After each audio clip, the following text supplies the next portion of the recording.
Hey VC, it's Matt again. I just did a response to Tammy's 9 questions music tag thread. The music "Beautiful Life" is her VC group name. Thought I'd do. Trish Mullins also has a contest going. Good old Trish, and so I thought I would do a response to her contest.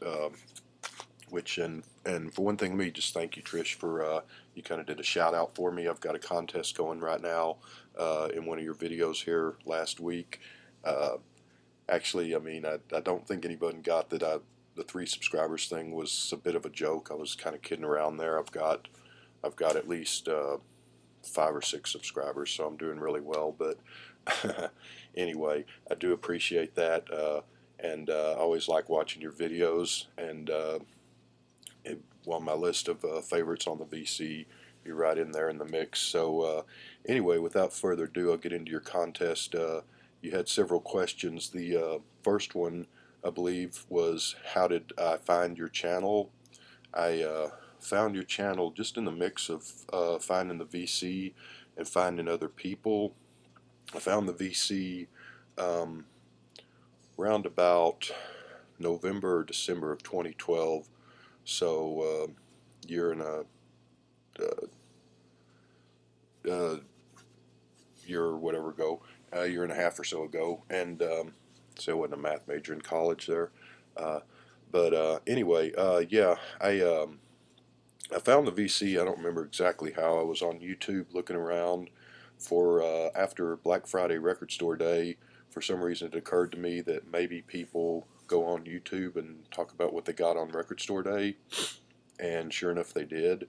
I found some people that made videos like that weren't necessarily people in the VC. They were just people that made videos showing their Black Friday Record Store Day pickup stuff.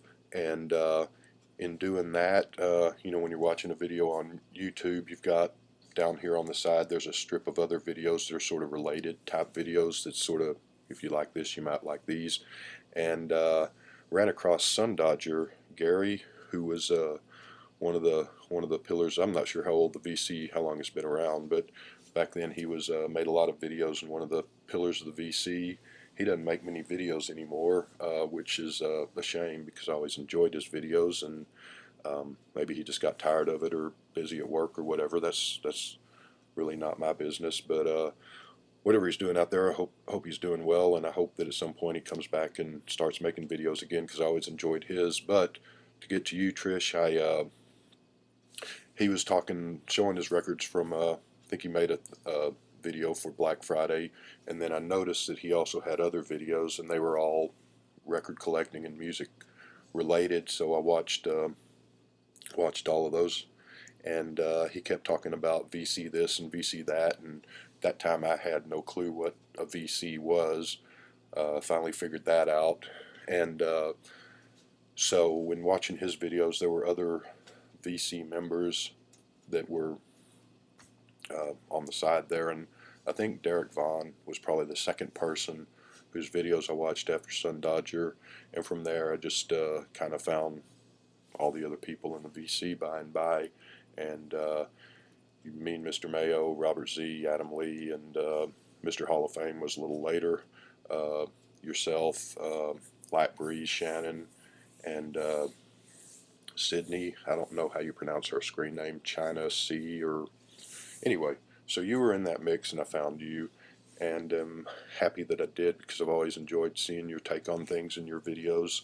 What do I like about you and your channel, I think was the second question. You're very sweet, you're very down to earth and genuine, I believe. Um, you kind of tell it like it is, got a good sense of humor, like to get your take on things. And also, this goes for not only you but everyone in the VC. I enjoy having a place like this to come and watch videos and to make my own videos to talk about music in depth and our shared passion for music. Said this before, I've never really ran across anyone that just despises music and can't stand it at all, but everybody likes music. Music's like anything else. People like it to varying degrees. Different people do, and so when you're out in the real world world, for lack of a better term.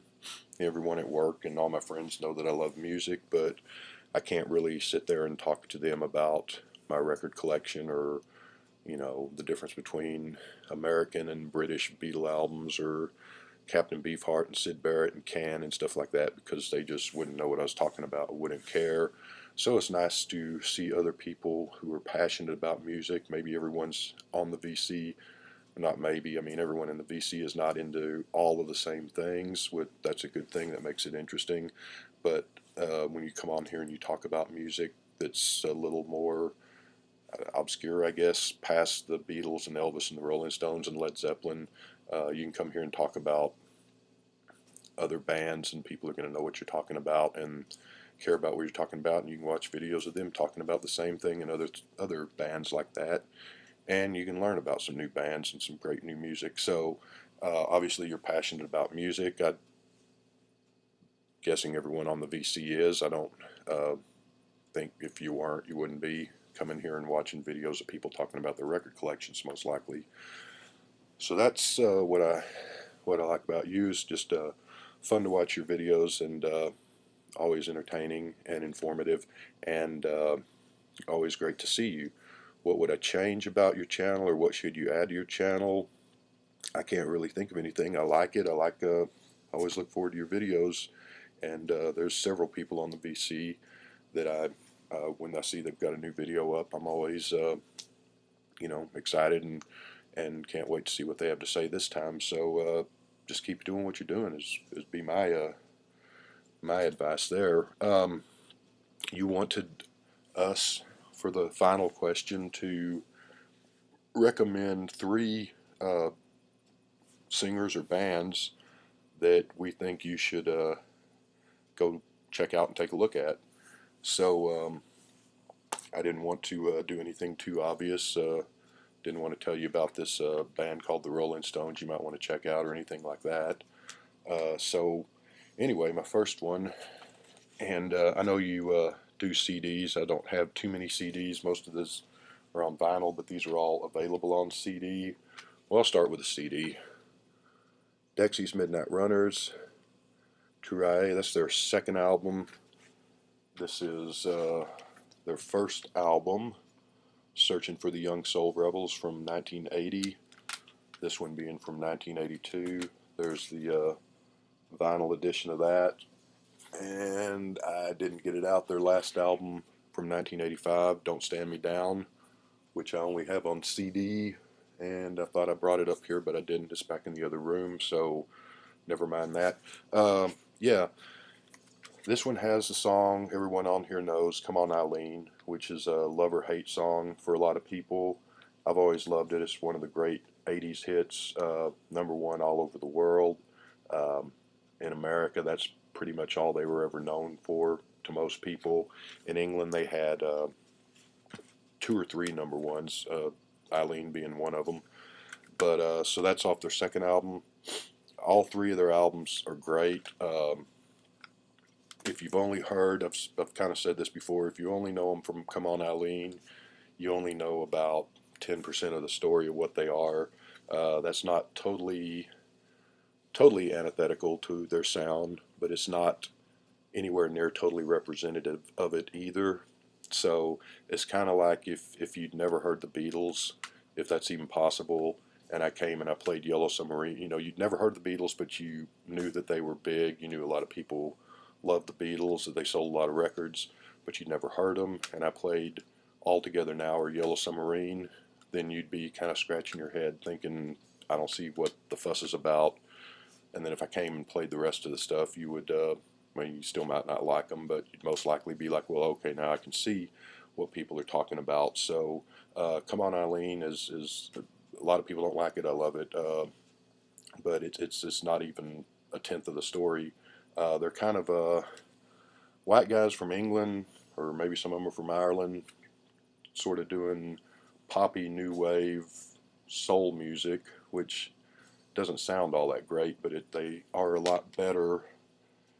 It's a lot better than it sounds. Let's see if this is going to work out. I might just do, let's see here. a little intro thing here. I'm just going to try to play a little. This is off this album.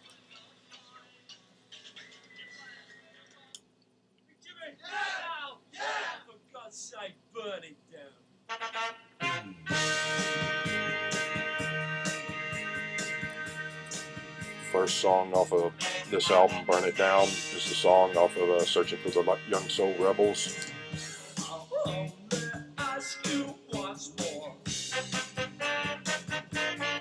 Here's a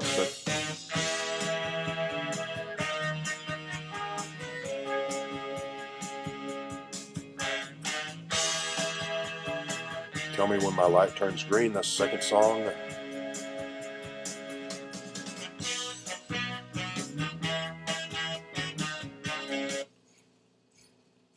And here's their first #1 in England, not in America, called Gino.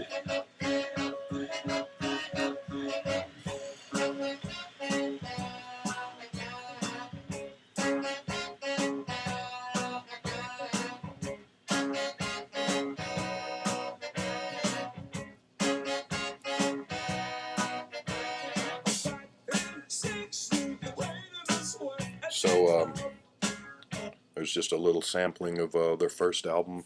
I'm not going to play anything else, but I wish I would have brought Don't Stand Me Down up here, because that's the kind of their masterpiece. All this is, I mean, if I was on a 1 to 10 scale, this would get like a 9.5 or a 10.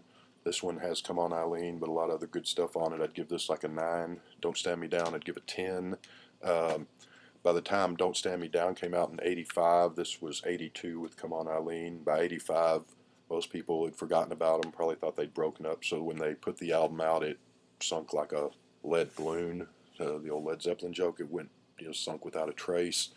And it was basically out and forgotten from day one. It was later kind of revived as a classic by, rightfully so, by people who paid attention to it. Great band. All 3 of those albums are great. They also did in 20, let me see if this says, 2012, this came out, their reunion album, their first album since 1985, so 20 some years later. Not as good as the first 3 albums, but I was really impressed. I kind of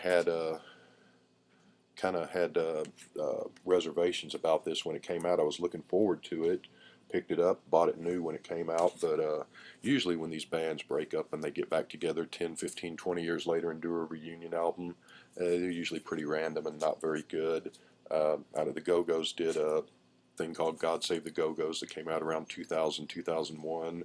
So, it's not terrible, but it's not good. There's a couple of songs on there that are good, but even those aren't any patch on the first 3 original '80s Go-Go's albums.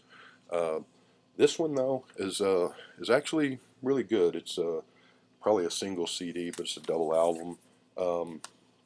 I've 2012, so it's been out a couple of years. I still play this pretty often, and it's scale of 1 to 10. I'd give this probably like some 7.5 to an 8. So they're one of those rare bands that managed to come back and do a reunion album 20 some years later, and it was actually worth the wait. So check them out. I would go with this first. Actually, I'd go with Don't Stand Me Down first, but it's out of print, kind of hard to find. But if you can track one down, that's one of the best albums of the '80s. This is too. Then I would go with, if you like what you hear on that, go with this. Then track down Don't Stand Me Down if you can, and if you like all that, get the One Day I'm Going to Soar as the reunion album. So yeah, if you've only heard Come On Eileen, even if you don't like that song, even if you liked it once upon a time, but after hearing it 8 million times, you never want to hear it again, I would say give this a chance at least, and you might be surprised. So there. And I thought for the next 2 I'd do, and all these records I've shown before in other videos, but I thought I'll show them again. And for the next 2, I'm going to do some newer music, because I'm anyone that's watched my videos, I'm kind of one of those hasn't been any good music since 1984 guys. There's not much that I like over the last 2 or 3 decades. Um, but this was from 2012, I want to say. Might be 2011. 2011 it was. This was my favorite album of the last 3 decades up until early this year, and it's kind of a tie with what I'm going to show here in a minute. But Stone Rollin', Raphael Sadiq, here's his album before that came out 2209 or so, a couple of years before. Just if you love soul music, and I do, of the well, like the 50s when it was called R&B, but of the 60s and the 70s too. It doesn't sound like the 50s style, but like the 60s and 70s style music of soul music. You got to pick this up, and it's not. There's um, there's things like Sharon Jones and the Dap Kings and Charles Bradley that sort of do that retro soul sound, kind of the old 60s 70s sound, and I like them. Okay, they're good, but they're try a little too hard to be a copy of that old sound. Um, this guy, you can hear 60s and 70s influences in there, but it's not just a copy, if that makes sense. It's not like the I don't know, like Stray Cats with Rockabilly, where it was like, well, Stray Cats were kind of fun. I liked them, but I didn't like them enough to ever go see them or buy their albums. If I wanted to listen to Rockabilly, I'd go listen to The Real Thing, Eddie Cochran, Gene Vincent, stuff like that. Uh, Think with Sharon and the Jones and the Dap Kings and Charles Bradley, I like them okay, but when I want soul music, I usually just go to The Real Thing, Otis and Sam Cooke and Marvin Gaye and those guys. This guy does that. You can hear the 60s and 70s, like I said, but he's also got a fresh take on it. It's I don't say modern sounding, but it doesn't sound just like a slavish copy of something old that he's just going through the motions and trying to sound like an old soul singer. And but it's not modern in the way that it's not in the middle of the song. Someone doesn't come on and start yo yo yo rapping. Thank God. Uh, Sorry if you like rap, but anyway. But so I mean, they're great songs, great lyrics. It's actually singing about something. The music's great. It's fresh. He's bouncing off the influence of old soul music, but he's kind of got his own voice and his own thing going. And every song on this album, this like Purple Rain. It doesn't sound like Purple Rain or Prince at all, but it's like Purple Rain in that they're not a bad song on this album. This one too is just as good. This would be, I'd rate this one and this one, but they're just really close. So if you love soul music, this guy you definitely got to check out. And he's got a new album coming out later this year, I hear, so I'm really excited about that because this was 2011, and so it's been 2 or 3 years. The last one, you guys are probably tired of hearing me talk about her, because I've been the last few videos I made, and I'm going to make another video about her, just related to her. And I just showed this in the Tammy response video too. Lydia Lovelace. Found out about her in December. Had no clue who she was. Got a email from Bloodshot Records. They were having a sale over Christmas, and went to their website and was looking around and saw her name and didn't know who she was. Clicked on it, listened to some of the songs, was just totally blown away. Country, rock, pop. I don't like country, but I love this stuff. She's there's bands you like that are good, and then like REM, I like some of their songs are pretty good. They're not greatness, but they're good, really good sometimes. But then there's bands that are over and above, something special. You know, Joe Strummer and the Clash, the Beatles, obviously, Brian Jones, Jimi Hendrix, Otis Redding, Sam Cooke. I mean, you know, I'm talking about the people that are just they got that indefinable something something. Jimi Hendrix, Mary Weiss in the Shangri-Las. This girl's got that, and I'm almost reticent to say that because I've only been listening to her for a couple of months, and but this is just she just blows everything away for the last modern music for the last 2 or 3 decades in my book. Just incredible. And so I would, she's got a dirty, filthy mouth, but if you can get past that, she's some of the best music I've heard in years. And I would put her and Sadiq pretty much toe to toe as my favorite two artists of the last, since whatever, 84, whatever you want to go back to. But so check them out, I would say, and I'll talk more about Lydia Lovelace if anyone cares to hear it in another video. And yeah, so Trish, congratulations on your contest, and I hope you get a lot of response, and I really appreciate you giving me the shout out the other day. Hope you're having a good weekend, and we'll talk to you later. See ya.